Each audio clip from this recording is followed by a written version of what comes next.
Good afternoon. My name is Jeffrey Jones, and I was the lead superintendent during the construction of this building.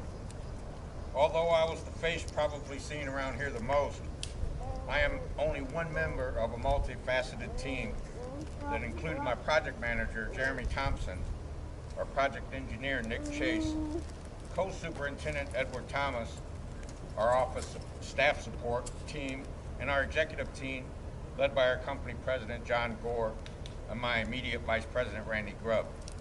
And I thank them all for the roles that they fulfilled and the support they gave to me.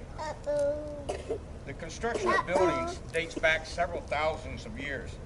The first structures, of course, were built primarily by occupants of those structures, utilizing primitive tools of bone and stone to fashion materials such as animal hides, stones, tree bark, and other earth elements into shelters that would shield them from the elements of nature.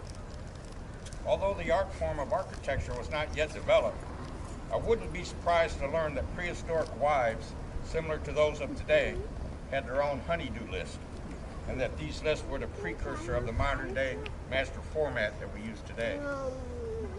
When we as construction professionals set out to construct a building, we are taking the vision and design of an architect from the drawing board to the world of reality.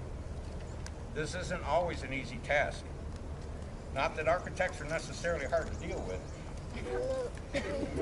I'm just stating that architects and constructors sometimes speak different dialects of the same language.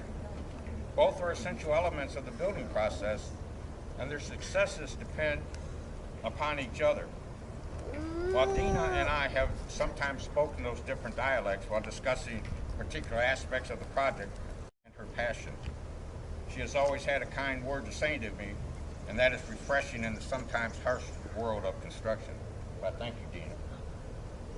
During the course of construction, the Brawley team worked closely with the entire construction team, including Roscoe Russell and Chris Whitley of Cummings Corp., the owner's representatives. Their insight and guidance is greatly appreciated as well. Over the last few weeks, as they began to move into and occupy this building, I have also developed a closer working relationship with various officials and representatives of the town of Wendell. This will continue for a few weeks more as we iron out some unfinished details. I appreciate the support and warm welcome that I have received from all of you. Thank you, Mark and Stephanie and Greg, Megan, Dakota, Brian, and so many others. And I would be remiss if I didn't mention Mayor Greg. I enjoyed meeting you and our couple of impromptu conversations. It was a privilege and honor, and thank you. In closing, I would like to thank the construction personnel who actually built this building.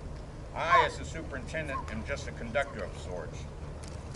I take the different elements of the process, whether that be materials, equipment, construction, and inspection personnel, and I try to mold them into the individual pieces into a logical and cohesive team of productive professionals. There's always some degree of difficulty in doing this, which has only worsened since the onset of the COVID pandemic.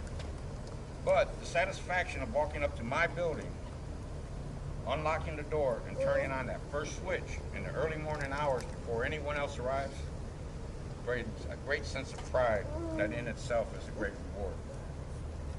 The first century Roman architect, hopefully I say his name correctly, Vitruvius, wrote that every building should embody three key elements: durability, utility, and beauty.